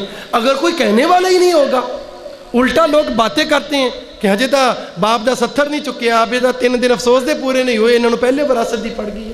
تو ایسے لوگ کتنے بدبخت ہیں جو اللہ تبارک و تعالیٰ کی حدوں کے بارے میں جو ہے وہ اپنی طرف سے رائے دیتے ہیں۔ اللہ اکبر۔ حضرت عبداللہ بن عباس کی روایت جس میں انہوں نے کہا کہ لوگوں وراثت کو صحیح تقسیم کرو، اگر تم ایسا نہیں کرو گے تکن فی الارض وفساد عریض، تو دنیا کے اندر فساد برپا ہو جائے گا، فساد برپا ہو جائے گا۔ پیارے بھائیوں، یہ چند ایک آیات اور چند ایک احادیث آپ کے سامنے رکھی ہیں وراثت کی اہمیت کے بارے میں، جس میں واضح طور پر جن کی کوئی تشریح کی ضرورت نہیں ہے۔ اب چند ابتدائی چیزیں وراثت کی، کیا ٹائم ہو گیا جی؟ آپ لوگوں نے سیکھ کر اور ان کو یاد کر کے اٹھنا ہے۔ اس کے فوائد اور نقصان میں چھوڑ رہا ہوں تاکہ تھوڑا سا آسانی پیدا ہو جائے۔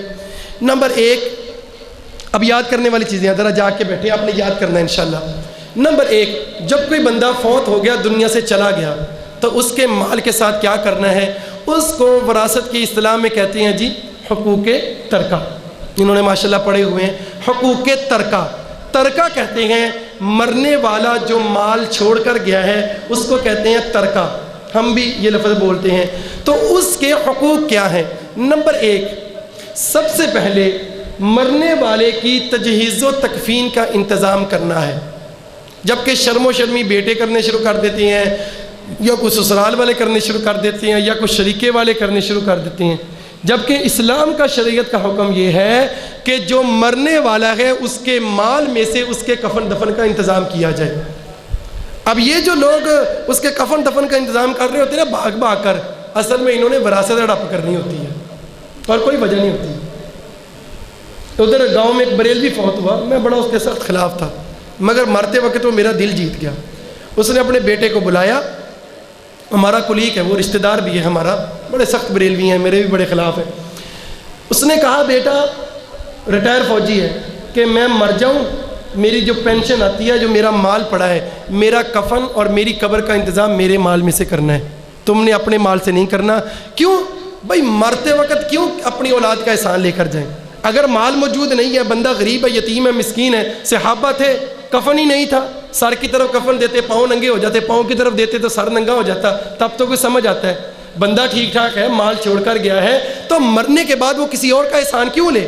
آپ وصیت کر کے جائیں کہ میرے مال میں کفن دفن کا انتظام کرنا ہے، میرے کفن دفن کے لیے کسی اور کے مال کا انتظام نہیں کرنا۔ اور اس میں ایک اور بھی حکمت ہے، یہ وہ بندہ کرے گا جس کو حلال اور حرام کی تمیز ہے۔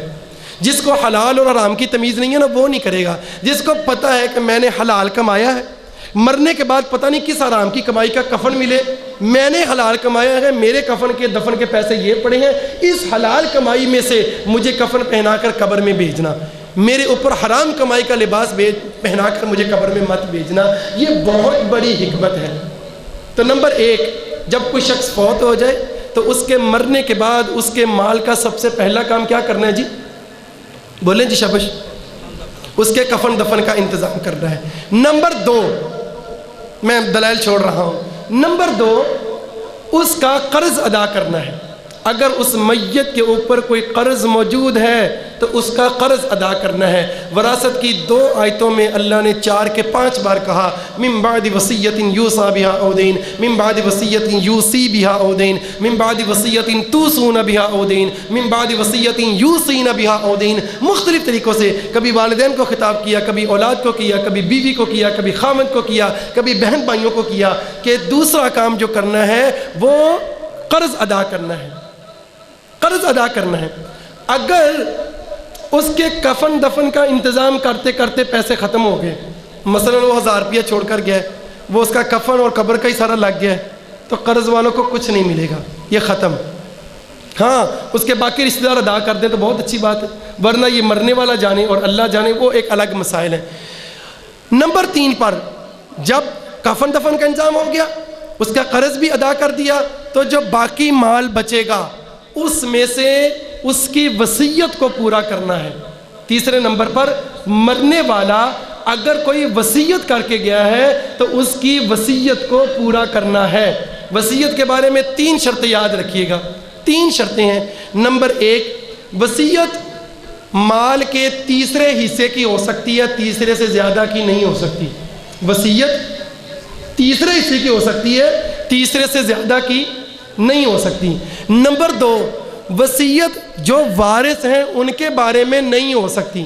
مثلا میں اپنے بیٹے کے بارے میں وصیت نہیں کر سکتا کہ میرے مال کا تیسرا حصہ میرے بیٹے کو دے دینا۔ کیوں؟ کیونکہ وہ تو وارث ہے میرے مرنے کے بعد اس کو تو مال ملنا ہی ملنا ہے۔ وصیت کرنی ہے کسی اور کے بارے میں، جیسے آپ کے خاندان میں کوئی یتیم بچہ ہے تو آپ اس کے پوتے کی وراثت کا بڑا مسئلہ ہے، پاکستان میں بھی قانون میں بھی بڑا مسئلہ ہے۔ تو پوتا اگر یتیم ہے، آپ کا ایک بیٹا پہلے فوت ہو گیا، میں آگے بیان کرتا ہوں، وہ وارث نہیں ہوتا، اگر اس کی اولاد موجود ہے تو آپ اس کے لیے تیسرے حصے کی وصیت کر سکتے ہیں۔ وارث کے بارے میں وصیت نہیں ہو سکتی۔ اور تیسری شرط یہ ہے کہ وصیت کسی گناہ کے کام کی نہیں ہوگی۔ کوئی کہے جی میری بیٹی کو میرے مال میں سے ٹی وی لے کر دے دینا، کوئی کہے جی میرے مال میں سے جو ہے وہ کوئی بھی ایسا غلط کام۔ 3 شرطیں ہیں جی۔ پہلی شرط کیا ہے وصیت کی؟ کہ وہ تیسرے حصے کی ہو۔ دوسری ہے وارثوں کے بارے میں نہ ہو۔ تیسری ہے کہ وہ کسی گناہ کے بارے میں نہ ہو۔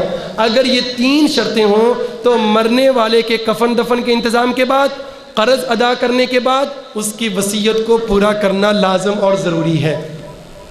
لازم اور ضروری ہے۔ اگر قرض ادا کرتے کرتے مال ختم ہو گیا تو جو وصیت کی تھی اس کو پورا نہیں کیا جائے گا۔ ترتیب سمجھ لگ رہی ہے جی؟ اگر کفن دفن کا انتظام کرتے کرتے مال پورا ہو گیا تو قرض والوں کو کچھ نہیں ملے گا، اور اگر قرض ادا کرتے کرتے مال ختم ہو گیا تو وصیت پوری نہیں کی جائے گی۔ پہلے کفن دفن کا انتظام کیا، قرض بھی ادا کر دیا، وصیت بھی پوری کر دی، اب جو مال بچا ہے اس مال کو اس کے ورثاء میں تقسیم کرنا ہے قرآن اور سنت کے مطابق۔ یہ 4 ہیں حقوق ترکہ جی، میں دوبارہ دہرا دیتا ہوں، ابھی آپ نے بھی دہرانے ہیں۔ نمبر 1 کفن دفن، نمبر 2 قرض، نمبر 3 وصیت، اور نمبر 4 پھر وراثت کی تقسیم۔ جی دہرا لیں شاباش۔ نمبر 1 نمبر 2 قرض، نمبر 3 وصیت، نمبر 4 وراثت کی تقسیم۔ ہمارے یہاں کیا ہوتا ہے، سب سے پہلے جس نے وراثت اپنی ہوتی ہے نا وہ بیٹھا دیکھ رہا ہوتا ہے کہ میں نے کہاں سے کیا کیا کچھ اپنے قابو میں کرنا ہے، کیا کیا کچھ اپنے قابو میں کرنا ہے۔ بلکہ والدین کی خدمت اس لیے کی جاتی ہے۔ اکثر بیٹے ماں کو اس لیے باپ کو ساتھ رکھتے ہیں کہ جناب اس کی وراثت مل جائے گی، اس کی وراثت مل جائے گی۔ بہت غلط سوچ ہے یہ ضروری ہے، یہی ترتیب ضروری ہے جی۔ آگے ہیں جی، بڑی اہم باتیں ہیں آگے۔ اللہ اکبر۔ اسباب وراثت، کون کون سے لوگ ہیں جو وارث بنتے ہیں، یہ ایک لمبا موضوع ہے، میں صرف اشارہ کر دیتا ہوں۔ کچھ لوگ وہ ہیں جو نسب کی وجہ سے وارث بنتے ہیں۔ نسب کا مطلب خونی رشتہ، خونی رشتہ۔ یہ 3 طرح کے لوگ ہیں۔ میت جن سے نکلی ہے، جو میت سے نکلے ہیں، جن سے میت نکلی ہے وہ کون ہے؟ ماں باپ۔ میت کن سے نکلی ہے جی؟ ماں باپ سے، تو ماں باپ وارث ہوتے ہیں۔ میت سے جو نکلے ہیں وہ کون ہے؟ اولاد۔ ماشاءاللہ، ذرا بولیں گے تو پھر دلچسپی پیدا ہوگی۔ اولاد وارث ہوتی ہے۔ نمبر 3 میت جن سے نکلی ہے ان کے رشتہ دار، یعنی چچا تائی اور آگے ان کی اولادیں۔ یہ 3 طرح کے لوگ نسب کی وجہ سے وارث بنتے ہیں۔ والدین، اولاد، اور جن کا والدین کے ساتھ تعلق موجود ہے، یعنی چچا اور تایا لوگ اور ان کی اولادیں وغیرہ۔ یہ 3 طرح کے لوگ وارث بنتے ہیں۔ نمبر 2 نکاح کے ذریعے وارث بنتے ہیں۔ تو نکاح کے ذریعے کتنے لوگ وارث بنتے ہیں؟ صرف 2 طرح کے۔ نمبر 1 خامد، اور نمبر 2 اولاد۔ باقی کچھ اور بھی قسمیں ہیں جیسے غلام وغیرہ یا اور بھی ہیں، وہ آج کل چونکہ پائی نہیں جاتی تو میں ان کو چھوڑ رہا ہوں تاکہ ہم جو اہم باتیں ہیں وراثت کی ان کو ہم یاد کر سکیں۔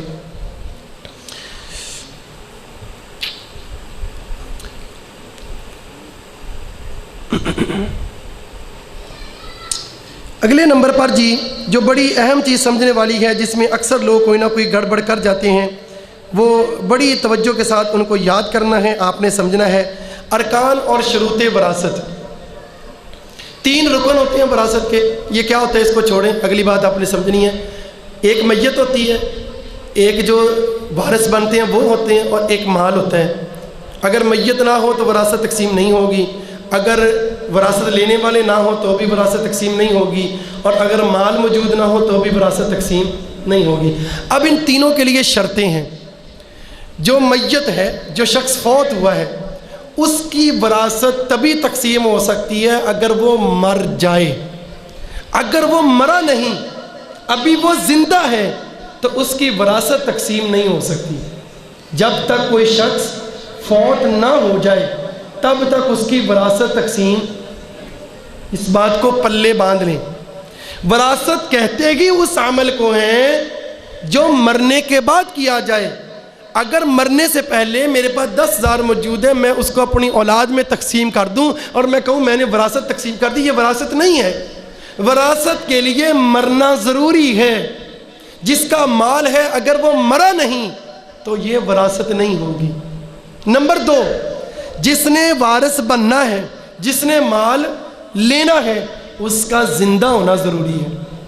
اس کا زندہ ہونا ضروری ہے۔ اگر وہ مرنے والے کی موت کے وقت زندہ نہیں تھا تو وہ اس کا وارث نہیں بنے گا۔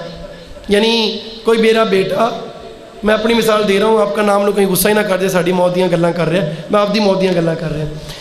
اگر میرا بیٹا میرے مرنے سے پہلے فوت ہو جاتا ہے تو وہ میرا وارث نہیں ہو سکتا۔ صرف اتنا نہیں، باپ بیٹا دونوں جا رہے تھے، دونوں کا ایکسیڈنٹ ہو گیا، ایکسیڈنٹ میں بیٹا پہلے فوت ہو گیا، باپ بعد میں فوت ہوا، وہ اکٹھے فوت ہیں، ایک ہی دن میں دونوں فوت ہو گئے، مگر بیٹا پہلے فوت ہو گیا، باپ بعد میں فوت ہوا۔ لوگوں کو پتہ چل گیا کہ یہ پہلے فوت ہو گیا، وہ اسپتال میں جا کر فوت ہوا ہے، تو وہ بیٹا باپ کا وارث نہیں ہوگا۔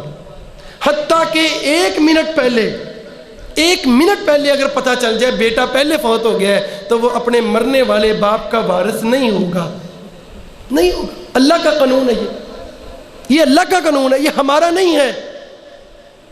اور آپ کا ذہن اس کے بارے میں مزید کلیئر کرتا ہوں آگے جا کر ایک اور بات کے بارے میں۔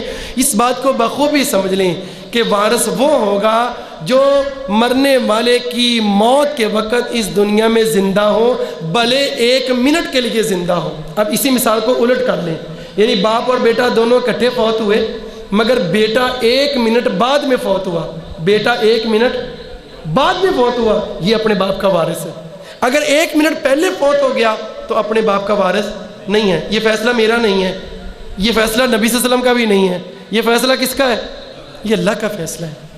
اور اللہ خوب جاننے والے ہیں۔ ان اللہ کان علیم حکیمہ، اللہ نے ہر آیت کے آخر میں وراثت کی، ہر آیت کے آخر میں کہا کہ تم وراثت کی حکمتوں کو نہیں سمجھتے۔ ان اللہ کان علیم حکیمہ واللہ علیم حلیم، اللہ علم والا ہے، اللہ جاننے والا ہے، تمہیں بس جیسے کہا گیا تم ویسے کرو، تم ویسے کرو۔ یہ دونوں باتیں سمجھ لگیں جی؟ وراثت کب تقسیم ہوگی؟ جب کوئی شخص فوت ہو جائے۔ مرنے سے پہلے اگر وہ تقسیم کرے گا تو وہ وراثت ہوگی ہی نہیں۔ ہم بھلے اس کو وراثت کا نام لے دیں، اگر شریعت اسلامیہ میں اللہ کے قانون میں وہ وراثت نہیں۔ نمبر 2، وارث کون ہوگا؟ وارثوں میں سے وارث کون ہوگا؟ جو مرنے والے کی موت کے وقت زندہ ہو، بھلے ایک منٹ کے لیے ہو، بھلے ایک منٹ کے لیے زندہ ہو، اسی وقت فوت ہو گیا، لیکن اگر ایک منٹ پہلے فوت ہو گیا تو وہ اس کا وارث نہیں بنے گا۔ اب ایک اور بات بڑی اہم جی، کچھ چیزیں ہیں جو رکاوٹ ہیں اس وراثت کے عمل میں، ان کو ممانع بولا جاتا ہے۔ اگر کوئی وارث اپنے مورث کو، یعنی جس سے اس نے وراثت لینی ہے، اس کو قتل کر دے تو وہ اس کا وارث نہیں بن سکتا۔ بیٹا اپنے باپ کو قتل کر دے تو بیٹا کی وراثت ختم ہو جاتی ہے، وہ اپنے باپ کا وارث نہیں ہو سکتا۔ لا یرث القاتل شیئا، قاتل کے لیے وراثت میں کوئی حصہ نہیں ہے، بھلے وہ کسی وجہ سے قتل کرے، وہ وراثت کی وجہ سے نہ بھی قتل کرے، وہ کسی اور لڑائی میں قتل کر دے، لیکن شبہ پڑ جاتا ہے کہ اس نے وراثت کی وجہ سے قتل کیا ہوگا، تو اگر وارث اپنے مورث کو قتل کر دے تو وہ اس کا وارث نہیں بنتا۔ تو لوگ دیکھیں نا اسلام کتنا پیارا دین ہے، قتل و غارت کو کتنی خوبصورتی سے اسلام نے ختم کر دیا کہ تاکہ کوئی بندہ مال ہتھیانے کے لیے قتل کرے ہی نہ۔ جب کوئی بندہ، ہم اپنی اولادوں کو دین سکھا کر جائیں گے، جب میری اولاد کو پتہ ہوگا کہ اگر میں اپنے باپ کو نقصان پہنچاؤں گا تو اللہ کے قانون میں میرا وراثت میں کوئی حصہ نہیں ہوگا، تو کبھی ایسی ضرورت کرے گا؟ دل سے خواہش ہی ختم ہو جائے گی، کبھی آئے گی نہیں بات۔ تو ایسے وہی لوگ کرتے ہیں جو اپنی اولادوں کو دین نہیں دے کر جاتے. بعد میں بیٹا آ کر جو ہے وہ اپنی جو ہے لڑکیوں کے لیے، یاشی کے لیے، شراب نوشی کے لیے، جوئے کے لیے پیسے مانگتا ہے، باپ نہیں دیتا تو وہ کہتا ہے چل پھر سارا مال تو وارث تیرا میں ہی ہے، میں تینوں قتل کر کے تیرا تے کنڈا میں کھڑ دوں. میں مار دیتا اس کو. اور کئی میرے سے اللہ کی قسم ماری ہیں. پچھلے محلے میں ایک بندہ مجھے کئی بار آ کے ملا، مجھے اپنی اولاد کے بارے میں خطرہ ہے، میں کیا کروں، کیا میں مال تقسیم کر دوں ان کے اندر؟ آج تک میں اس کو روکے ہوئے ہوں کہ تو نے تقسیم نہیں کرنا. بلکہ کچھ دن پہلے مجھے کسی نے بتایا کہ تھوڑا بہت یہ آدھا پچھدہ تقسیم کر چکا ہے اور اتنا وہ ذلیل ہو رہا ہے. جو بندہ، جو جوان، جو بزرگ اپنی زندگی میں وراثت تقسیم کرے گا، اللہ اس کو عزت کی موت نہیں دے گا، وہ بندہ ذلیل ہو کے مرتا ہے. اور میں اپنی اس چھوٹی زندگی میں، آپ سب میرے سے بڑے بیٹھے ہیں، میں کئی مثالیں دیکھ چکا ہوں، مجھے امید ہے آپ نے بھی دیکھی ہوگی. یہ اللہ کی طرف سے ہوتا ہے. اولاد جتنی فرما بردار ہے، جتنی فرما بردار ہے، لیکن اس بندے نے اللہ کی حد کو کراس کر دیا. جو کام مرنے کے بعد ہونا تھا اس نے مرنے سے پہلے کر لیا. اللہ اس بندے کو مرنے سے پہلے ذلیل کو ضرور کرتے ہیں. تو میں نے موانے میں ایک چیز ذکر کی، اگر وارث اپنے مورث کو قتل کر دے تو وہ اس کا وارث نہیں ہوتا، اس کا وراثت میں کوئی حصہ نہیں ہے. ایسے ہی اگر وارث کا اور مورث کا دین کا اختلاف ہے، ایک کافر ہے اور ایک مسلمان ہے، بھلے بیٹا بھلے باپ، بھلے وارث بھلے مورث، کوئی بھی ان میں سے ایک کافر ہے تو دونوں ایک دوسرے کے وارث نہیں ہوں گے. مثلا باپ کافر ہے، بیٹا مسلمان ہو گیا تو باپ کی وراثت میں سے بیٹے کا کوئی حصہ نہیں ہے. اور اگر بیٹا کافر ہے، باپ مسلمان ہے، تو پھر بیٹے کو وراثت میں سے کچھ بھی نہیں ملے گا.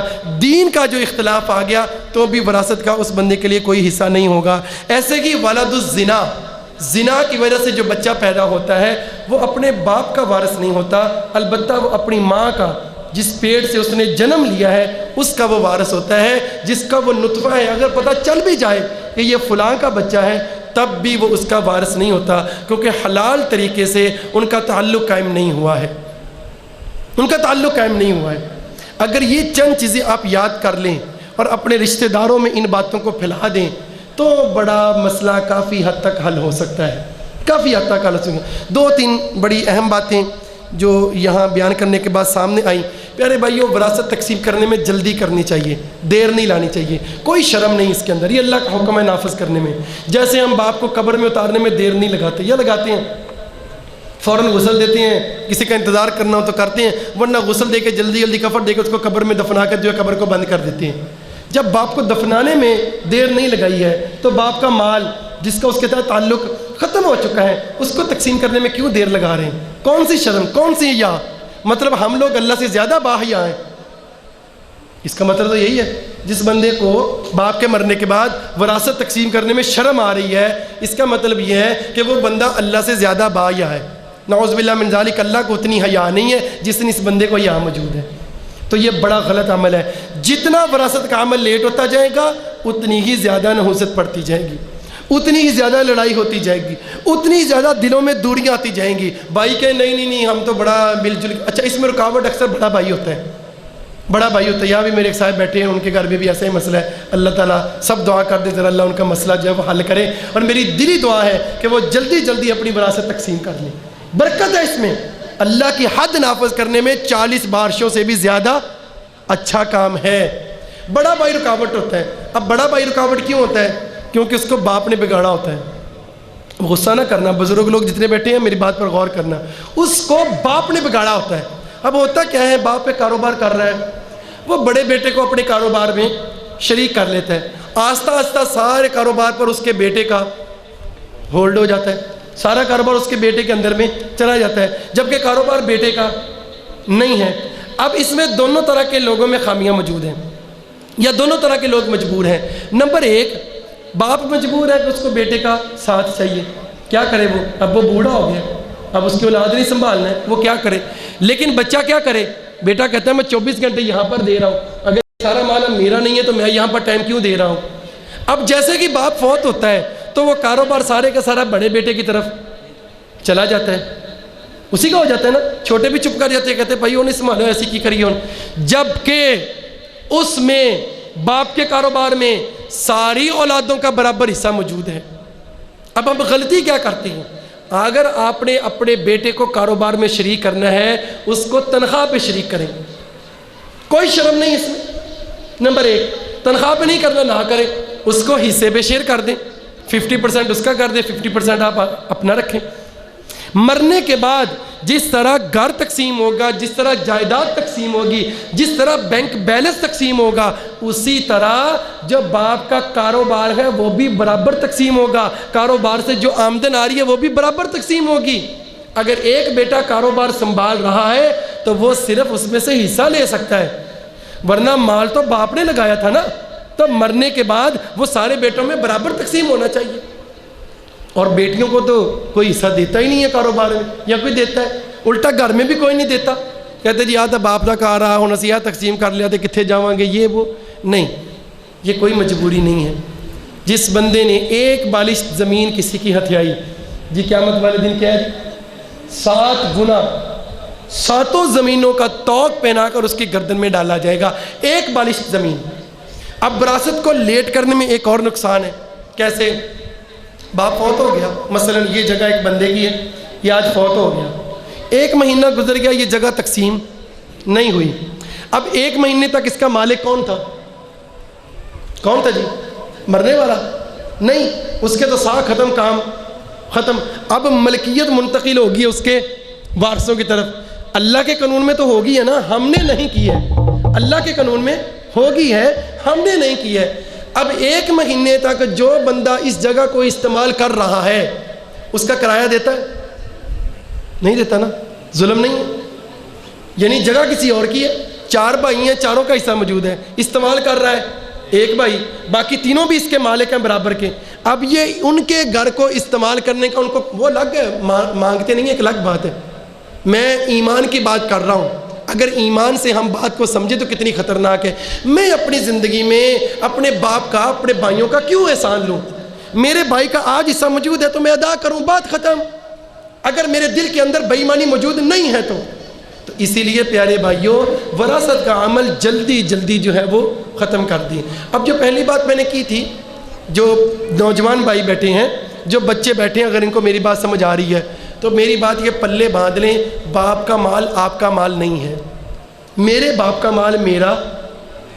ہم یہ جو جملہ بولتے ہیں جی تواڈے واسطے کما رہے ہیں، انہوں نے چھڑ دو اللہ دے واسطے، یہ جملہ بڑا غلط ہے، پانی دینا گھر سے، یہ بڑا غلط جملہ ہے کہ میں تواڈے واسطے کما رہا ہوں۔ بھائی کیوں تو ان کے لیے کما رہا، تو اپنے لیے کیوں نہیں کما رہا؟ جھوٹ کیوں بول رہا ہے؟ میری اولاد میری ذمہ داری ہے، میں اپنی ذمہ داری کو پورا کرنے کے لیے مال کما رہا ہوں، میری اولاد میری ذمہ داری ہے، میں اپنی ذمہ داری کو پورا کرنے کے لیے محنت مزدوری کر کے اپنی ذمہ داری کو پورا کر رہا ہوں۔ اب یہ الٹا جملہ میں کیوں بولتا ہوں جی تہاڈا ہی ہے، تہاڈا ہی ہے، تہاڈا ہی ہے، اور جویں وڈے ہوندے کہتے ابا میرا حصہ دے، مینوں لگ کر، کیڑا حصہ تیرا؟ یہ تو باپ کا مال ہے بھائی، تیرا نہیں ہے۔ جب کوئی بچہ بالغ ہو جاتا ہے اس کے والدین پر اس کی کوئی ذمہ داری نہیں رہتی، یہ تو اللہ کا احسان ہے۔ ہمارے یہاں خاندانی نظام موجود ہے، باپ جو ہے وہ ہماری شادی کو بھی سنبھالتا ہے، شادی کے بعد ہماری بہو کے مسائل کو بھی سنبھالتا ہے، اس کے بعد آگے جو اولاد ہو جاتی ہے اس کو بھی سنبھالتا ہوتا ہے، الٹا کاروبار کر کے بھی دے رہا ہوتا ہے۔ ورنہ شریعت اسلامیہ میں ایسا نہیں ہے۔ شریعت میں جب کوئی بچہ بالغ ہو گیا باپ کی ذمہ داری ختم، باپ کا کام تھا اس کو تعلیم و تربیت دیتا، ختم۔ شادی کرے اچھی بات ہے، اس کو ثواب ملے گا، اس کو سپورٹ کرے بہت اچھی بات ہے، لیکن یہ جو ہم بچوں کا دماغ والدین خود خراب کرتے ہیں نا، پتر تہاڈا ہی ہے سارا، میں کتے قبر سے لے آیا نا، تو بھائی تیرے سے پہلے اگر وہ بچے مر گئے تو وہ قبر میں لے جائیں گے کیا؟ کیوں لڑائی ڈال رہے ہیں؟ اس جملے کو ختم کر دیں۔ میں مطلب گھر کی باتیں نہیں کرنی چاہیے، میں نے بڑی مشکل اپنے والد صاحب کا ذہن بنایا ان چیزوں کے بارے میں، بڑی مشکل بنایا، اور میرے معاملات الحمدللہ ٹھیک ہیں اور بڑی مشکل ٹھیک ہی ہیں۔ ہم نے جو اپنے گھر میں بڑوں میں دیکھا کہ ایک بیٹا محنت کرتا ہے، ساری زندگی محنت کرتا ہے، کاروبار چلاتا ہے، وہ چھوٹے بڑے ہوتے ہیں وہ کچھ بھی نہیں کرتے، صرف کھاتے ہیں، صرف کھاتے ہیں، صرف کھاتے ہیں، اور بڑے ہو کر تانے بھی دے رہے ہوتے ہیں سارا تے تو کھا گیا، ابے دی زمین بھی تو کھا گیا، ابے دا کاروبار بھی تو کھا گیا، حالانکہ وہ محنت کر کے چھوٹوں کو پالتا ہے، ان کی شادیاں کرتا ہے۔ ہم یہ بنیادی غلطی کرتے ہیں، جو میرا ہے میرا ہے، جو میرے باپ کا میرے باپ کا ہے، جو میرے باپ کا ہے وہ میرا نہیں ہے، جو میرا ہے وہ میرے باپ کا نہیں ہے۔ البتہ اولاد کے مال میں باپ کا حق موجود ہے، وہ نبی صلی اللہ علیہ وسلم نے دیا ہے کہ باپ چاہے تو تصرف کر سکتا ہے، وہ ایک حق موجود ہے، وہ ایک الگ بحث ہے۔ مگر جو مال میرا ہے وہ میرے باپ کا نہیں ہے، جو میرے باپ کا ہے وہ میرے باپ کا ہے، وہ میرا نہیں ہے۔ تو ان چھوٹے چھوٹے مغالطوں سے نکلیں گے تو وراثت کا عمل سیدھا ہوگا. اگر ہم ان مغالطوں سے نہیں نکلیں گے تو بھائیو وراثت کا جو کام ہے وہ ٹھیک نہیں ہو سکتا. ایسے کہ مسئلہ پوچھنے کا طریقہ, اکثر بھائی مسئلہ پوچھنے ہیں, بس آخری بات, مسئلہ پوچھنے کا طریقہ یہ ہے کہ ہم کہیں گے ایک شخص فوت ہوا, اس کے 3 بیٹے ہیں, 3 بیٹیاں ہیں, 1 ماں ہے, 1 بیوی ہے, اس طرح کا کہ مسئلہ پوچھیں گے. اکثر بھائی مسئلہ پوچھنا آتے ہیں کہ ایک بندہ فوت ہوا تو اسی 3 بہن بھائی موجود ہیں تو وراثت کی میں تقسیم ہوئے گی. 3 بہن بھائی نہیں بولنا, کیا بولنا ہے؟ میت کے ساتھ جو رشتہ ہے وہ بولنا ہے. میری بات شاید نہیں سمجھی آپ. جب بھی آپ نے کسی عالم دین سے مسئلہ پوچھنا ہے, کیسے پوچھنا ہے؟ رشتوں کو میت کے ساتھ جوڑ کے پوچھنا ہے. رشتوں کو میت کے ساتھ جوڑ کے پوچھنا ہے کہ مرنے والا فوت ہو گیا, اس کے پیچھے 3 بیٹے ہیں, 2 بیٹیاں ہیں, 4 بیٹیاں ہیں, 1 بیوی ہے, 2 بیوی ہیں, 2 تو نہیں ہوندیاں, کیوں نہیں چاہیے؟ تھوڑے خوش ہو میں کیا, تو 1 بیوی ہے یا اس کی 1 ماں زندہ ہے, اس طرح کر کے مسئلہ پوچھنا ہے. تو مسئلہ پوچھنے میں بڑا اہم کردار ہوتا ہے. اگر ہم مسئلہ غلط پوچھ لیں تو سارے کا سارا مسئلہ جو ہے وہ غلط ہو جاتا ہے. چند ایک ٹوٹی پھوٹی باتیں تھی بھائیو, اگر کچھ غلطی ہوئی ہے تو وہ میری اور شیطان کی طرف سے ہے, اگر کچھ اچھا تھا تو وہ اللہ کی طرف سے ہے. اللہ تبارک و تعالیٰ قبول فرمائے اور آپ سب کو اس پر عمل کی توفیق عطا فرمائے. ان باتوں میں سے جو کچھ آپ کو یاد ہو سکے اپنے رشتہ داروں میں, اپنے دیگر عزیز و اقربا میں جو ہے وہ اس کو پھیلائیں, اس کا مطالعہ کریں, کتابوں کا مطالعہ کریں. مطالعہ کرنے کے بعد جس رشتہ دار نے گڑبڑ کی ہوئی ہے اس کی جا کر منت کریں, بار بار جائیں, جا کر جو ہے وہ وراثت تقسیم کریں. ہمارے بھی ایسا ہی ہوا تھا کہ جب دادا جی فوت ہو گئے, بہنوں کو بلایا, پھپھیوں کو, ہاں جی, انہوں نے کہا نہیں تو ساڈے بھراؤ اسی تہاڈے کول وراثت نہیں لینی, تو بس جی وہ ختم ہو گیا کام. میں جب پڑھ کے آیا میں اپنے والد صاحب کے پیچھے لگا رہا. ابو کہندا انہوں نے آپے چھڈیا. میں نے کہا آپے نہیں چھڈیا, آپے چھڈن دا مطلب یہ کہ تسی پیسے لو, انہاں دے گھر جا کے دے آؤ, تانوں آ کے واپس دے جان, یہ آپے چھڈنا. میں بڑی مشکل لگا رہا. ابو جی کو اللہ تبارک تعالیٰ نے دل میں یہ بات ڈال دی. جیسے ہی ابو جی کے پاس پیسے آئے, سارا حساب کتاب لگایا, ساری پھپھیوں کو جا کر پیسے دے کر آئے. مزے کی بات بتاؤں, ایک بھی پھپھی ایسی نہیں تھی جس نے ایک بھی بار کہا ہو کہ نہیں پڑھا تو پیسے رکھ لا واپس. کون ہے جس کو پیسے کا شوق نہیں؟ کون ہے جس کو اپنی اولاد کے لیے پیسے کی ضرورت نہیں ہے؟ یہ دیکھیں, یہ غلط بات ہے. مجھے اس پر کوئی دکھ نہیں ہوا, مجھے خوشی ہوئی. میں نے ان کی تعریف کی جا کر پھپھیوں کی کہ آپ نے بہت اچھا کیا, اپنی اولاد کا حق رکھا ہے, آپ نے بہت اچھا کیا کہ آپ نے پیسے واپس نہیں کیے. صرف ایک بہن نے کیا, انہوں بھی ایک لالچ سی تاں کر کے, ابو جی نے 2 باری کا نہیں رکھا, ان کا نہیں رکھی. تو اس لیے آپ سب جو ہیں, اگر کہیں زندگی میں کچھ گڑبڑ ہوگی ہے, آپ کے والدین کر گئے ہیں اور آپ اس کو درست کر سکتے ہیں تو اس کو ضرور درست کریں. وآخر دعوانا الحمدللہ رب العالمین. سبحانک اللہم ربنا بحمدک اشہدو ان لا الہ الا انت استغفرک واتوب الیک.